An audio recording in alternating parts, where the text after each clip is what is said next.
Swastiastu. Om Swastiastu. Selamat pagi, berjumpa kembali di channel YouTube Datun Ngopi. Datun ngobrol-ngobrol pagi.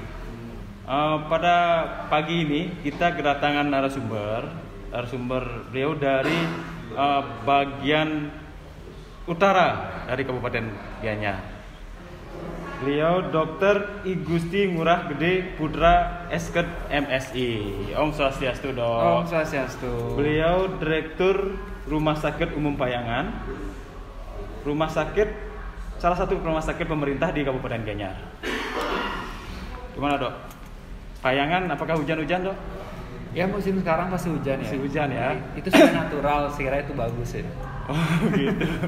Gimana kabarnya Pak Adi? Baik. Kalau ya Stungkaro baik, Dok. Iya. Stungkaro baik, mudah-mudahan kita sehat selalu. Begini, Dok, pada sesi saat ini kita berpikir masalah kesehatan, kan begitu, Dok ya, masalah kesehatan.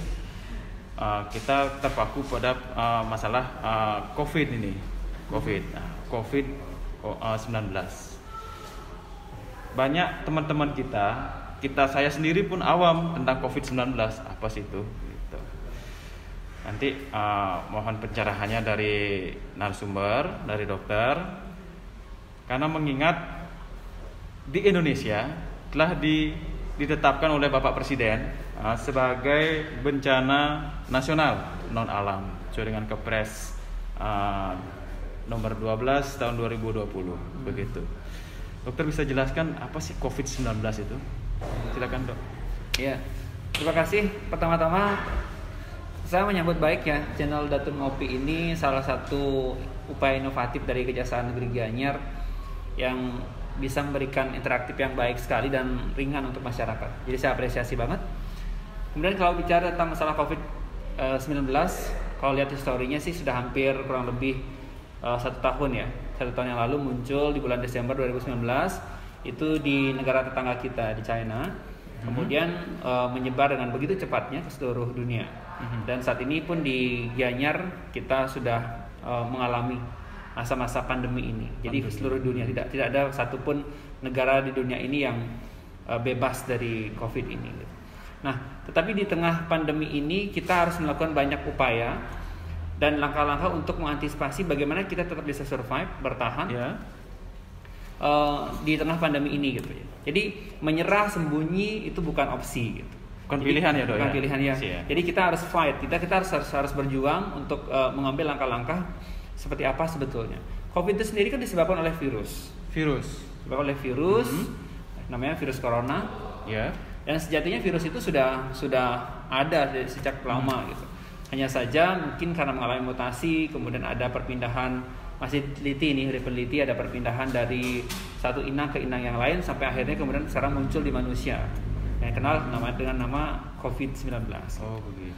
Jadi intinya COVID-19 itu adalah penyakit karena virus yang kebetulan muncul di tahun 2019 sehingga diberi nama COVID-19. Gitu. Oh, begitu. Jadi 19-nya itu munculnya di tahun 2019 begitu. Oh, lebih kenal dengan COVID-19. Betul. Oh, begitu. Terus ini kan virus, Dok. Virus ya, ininya apa? Perantara ya namanya ya, perantaranya atau penyebabnya. Terus penyebaran dari COVID-19 ini seperti apa sih dari virus ini? Kalau untuk penyebaran dari virus COVID-19 ini sendiri atau virus corona ini yang paling besar itu dia menyebar melalui droplet. Ya, droplet itu adalah ada percikan-percikan yang mulai dari ukuran yang mikro sampai ukuran yang lebih besar. Ya. Itu kalau bahasa awam kan droplet itu adalah semburan, percikan-percikan cairan dari saluran pernafasan kita yang sudah terinfeksi sehingga itu bisa menyebabkan terhirup oleh orang lain, masuknya melalui port di entry istilahnya, jadi masuknya melalui beberapa titik. Jadi ada titik di mulut, ke tenggorokan segala macam, mulai dari hidung bahkan sampai di rongga mata. Itu dah alasannya nanti ketika kita bicara pencegahan nanti kita akan sampai ke sana. Oke. Terus mau saya tanyakan nih, apakah bisa penyebaran dengan menyentuh benda-benda yang sudah ini terinfeksi atau sudah kena virus COVID begitu? Kalau untuk cara menyebar tadi Pak Adi nanyanya tentang apakah benda yang sudah terinfeksi. Ya, benar. Kalau benda yang sudah terinfeksi, ya pasti bisa menyebarkan ya. Tetapi sekarang perlu digarisbawahi. Kalau misalkan di atas meja ini kita sekarang, tadi sempat disentuh oleh orang ini, tapi kalau udah prosedurnya sudah dibersihkan, segala macam, dia tidak akan mampu bertahan lama. Jadi jangan berasumsi dia berhari-hari seperti itu. Tidak sepenuhnya benar. Betul. Yang penting protokol untuk memaintain kebersihan itu yang perlu kita perhatikan. Ya. Kalau virus itu apakah bisa penyebaran dengan melayang di udara begitu dari human ke human begitu? Apa gimana, Dok? Dalam hal ini bukan virus sih yang melayang, tapi dropletnya yang melayang di udara. Oh, begitu. Kalau droplet itu besar, ukur dia akan segera jatuh, ya, segera jatuh. Kemudian kalau dropletnya lebih kecil, nah dia itu ada kemungkinan untuk melayang di udara. Itu dah alasannya kenapa kalau dropletnya besar, dia kan percikannya jatuhnya jarak yang dekat. Jaraknya lebih dekat. Makanya kita harus jaga jarak. Kemudian untuk yang lebih kecil lagi dropletnya ukuran mikron itu yang bisa melayang di udara, itu alasan kenapa kita harus pakai masker. Berarti ini kan media udara ya, Dok ya? Iya, itu media dropletnya, bukan media udaranya tapi media dropletnya. Jadi kalau melalui udara bisa jadi, tapi sepanjang dropletnya tetap harus ada ukurannya kecil gitu. Oh, begitu. Berarti cukup kita bisa memahaminya. Terus ini kan penyebaran human to human, dari orang ke orang. Kalau orang itu sekarang misal terinfeksi virus corona atau COVID-19, apa sih ciri-cirinya, Dok?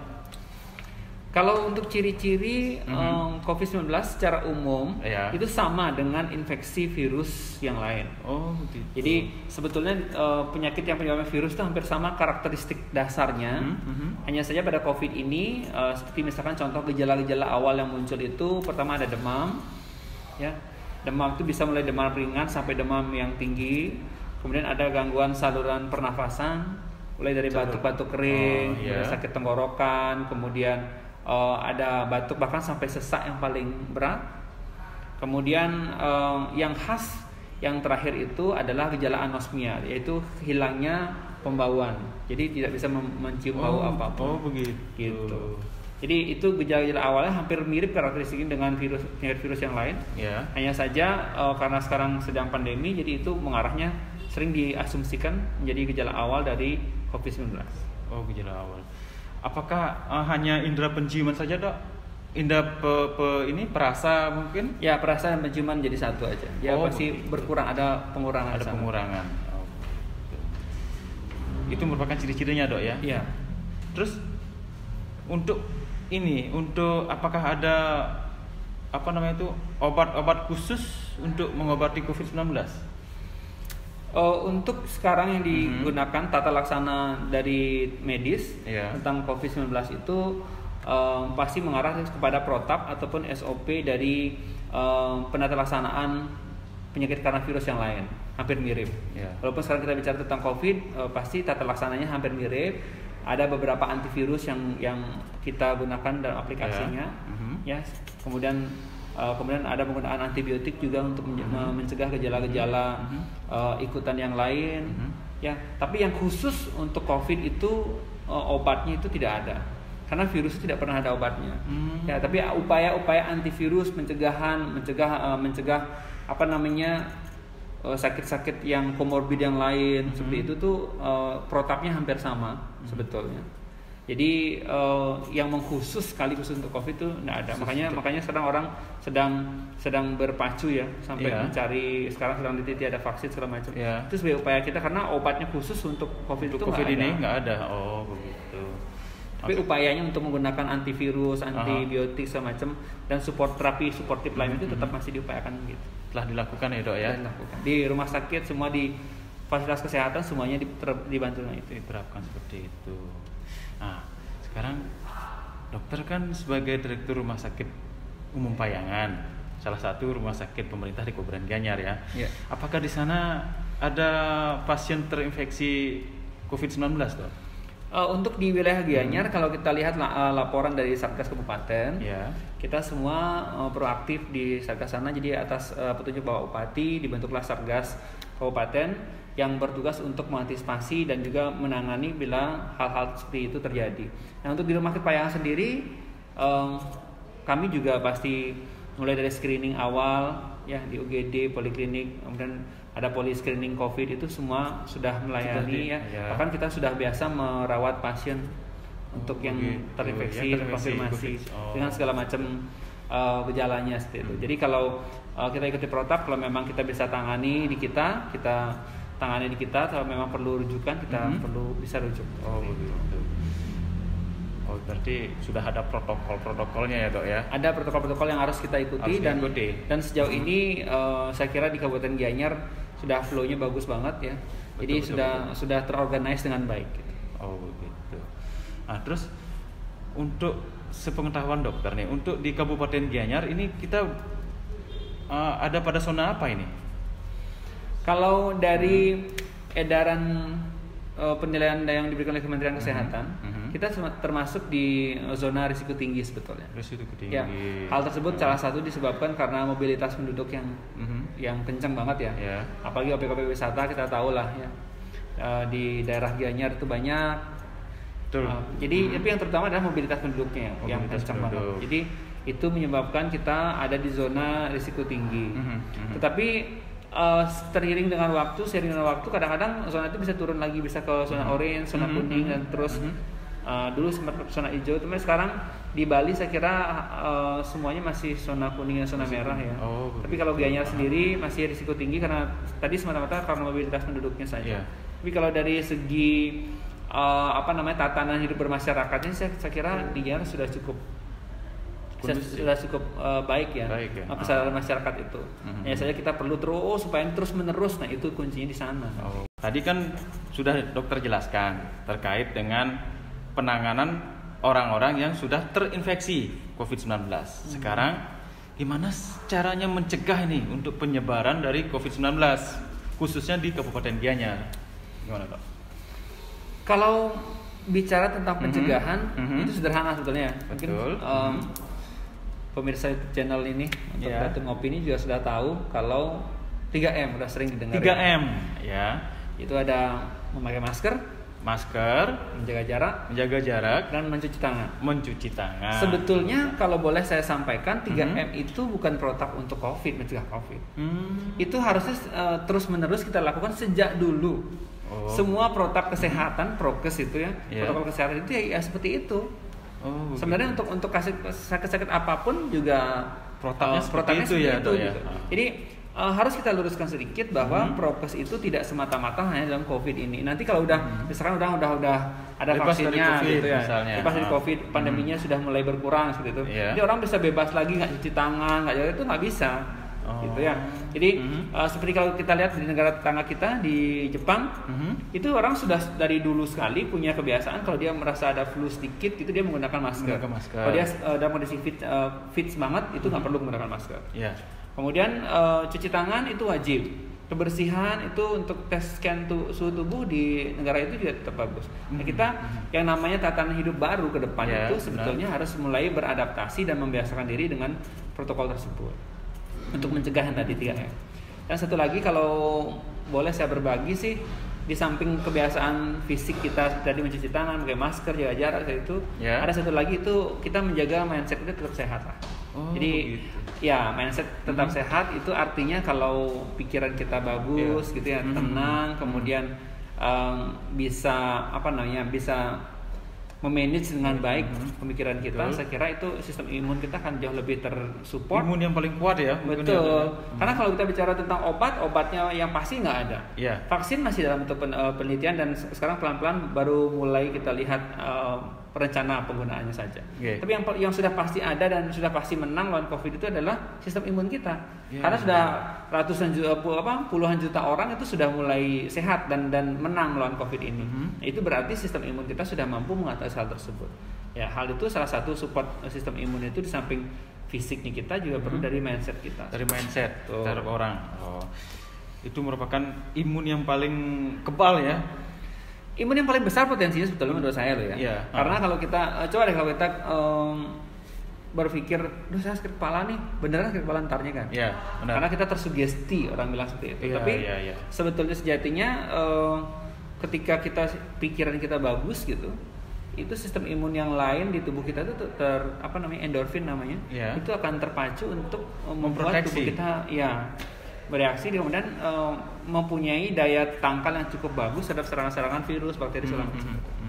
Oh begitu. Dok, perlu kita jelaskan juga, Dok, terkait dengan penanggulangan COVID ini. Dari dokter kan mengingatkan terkait dengan 3M, pakai masker, mencuci tangan, dan jaga jarak, dan paling utama adalah mindsetnya harus sehat. Itu 4M lah kita teman-teman. Mindset 4M. Jadi sekarang perlu kita singgung sedikit terkait dengan protokol kesehatan yang telah ditetapkan di Provinsi Bali, begitu, Dok. Ya, terkait dengan Peraturan Gubernur Nomor 46 Tahun 2020 yang ditindaklanjuti oleh Bupati Gianyar. Dikeluarkannya Peraturan Bupati Nomor 56 Tahun 2020 tentang penerapan disiplin dan penegakan hukum protokol kesehatan sebagai upaya pencegahan dalam pengendalian coronavirus disease 2019 dalam tatanan kehidupan baru. Jadi apa yang dokter sampaikan dalam pencegahan penyebaran virus corona COVID-19 itu merupakan telah diatur mengenai protokol kesehatannya oleh pemerintah dan wajib dilaksanakan minimal 3M.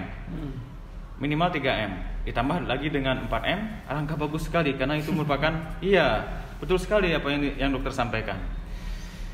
Apa yang tidak dilaksanakan itu ada atau dikenakan sanksi administratif.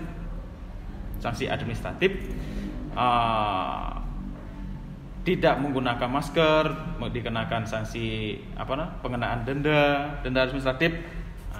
Udah gitu, tidak memiliki tempat mencuci tangan dikenakan sanksi administratif terkait dengan perizinan, seperti itu, Dok. Jadi semuanya itu berkesinambungan. Apa yang dokter sampaikan telah diatur juga mengenai pengenaan dendanya di Peraturan Bupati Gianyar, seperti itu. Untuk mengakhiri sesi ini, Dok, apa kira-kira pesan-pesan yang ingin dokter sampaikan kepada teman-teman kita semua dalam rangka mencegah penyebaran COVID-19 khususnya di Kabupaten Gianyar ini? Ya, tadi info dari Pak Adi yang menyatakan tentang Perbuk, Peraturan Bupati itu adalah upaya Satgas yang baik ya di Kabupaten Gianyar ini untuk tapi sosialisasi dan edukasi ke masyarakat saya kira itu jauh lebih penting. Jadi tidak sebatas untuk sanksi administratif atau apa. Kita malah justru inginnya sanksi-sanksi itu tidak pernah ada dan masyarakat itu semuanya patuh dan sehat ya. Jadi oleh karena itulah marilah kita lebih menitik beratkan pada faktor pencegahan sebetulnya. Karena kalau penanganan sudah ada protapnya, sudah ada satgas yang bekerja, tapi kalau untuk para pemirsa YouTube yang ini mungkin lebih bagus adalah pencegahan tadi, yaitu ada 3M, tetap 3M plus deh katakan deh. 3M itu adalah memakai masker. Jadi sesuai dengan di Peraturan Bupati juga disebutkan tuh memakai masker dengan yang benar kalau berinteraksi keluar rumah segala macam. Kemudian yang kedua adalah menjaga jarak minimal 1 meter karena tadi tentang untuk mencegah droplet itu tidak langsung menular. Tidak menular langsung gitu. Kemudian mencuci tangan dengan teratur. Kalau minimal menggunakan hand sanitizer seperti ini, ya. Jadi dan protap-protap seperti ini harus kita mulai budayakan, dari diri kita sendiri. Kemudian saya lihat di kantor kejaksaan ini juga udah keren banget. Terima kasih banyak, protapnya dokter. banyak. Jadi mudah-mudahan ini bisa terus menerus dan berkesinambungan. Nanti apapun ke depan kalau masyarakat sudah nanti ada sosialisasi tentang distribusi vaksin segala macam, kita wajib melihat sisi niat baik dari pemerintah sebetulnya. Jadi pemerintah itu pasti, negara itu hadir untuk meningkatkan atau menjaga kesejahteraan rakyatnya. Tidak pernah niatnya pasti selalu baik untuk rakyatnya. Oleh karena itu programnya mari kita dukung sama-sama untuk kesehatan kita sama-sama sambil menunggu itu terjadi, kita semua cegah COVID ini, dan kalau kita bersama-sama melakukan kita pasti mampu. Betul sekali, dokter. Ya teman-teman, begitu acara atau ngobrol pagi kita kali ini dengan narasumber yang sangat-sangat super sekali. Betul? Anda super. sangat super sekali. Terima kasih Pak Dr. Putra, Direktur Rumah Sakit Umum Payangan atas kesempatan kali ini. Sampai ketemu pada kesempatan yang berbeda. Rekan-rekan atau teman-teman semua, kami akhiri dengan Pramasanti. Sampai ketemu pada podcast atau ngobrol-ngobrol Datun Pagi pada sesi yang lain. Terima kasih. Om Santi Santi Santi Om.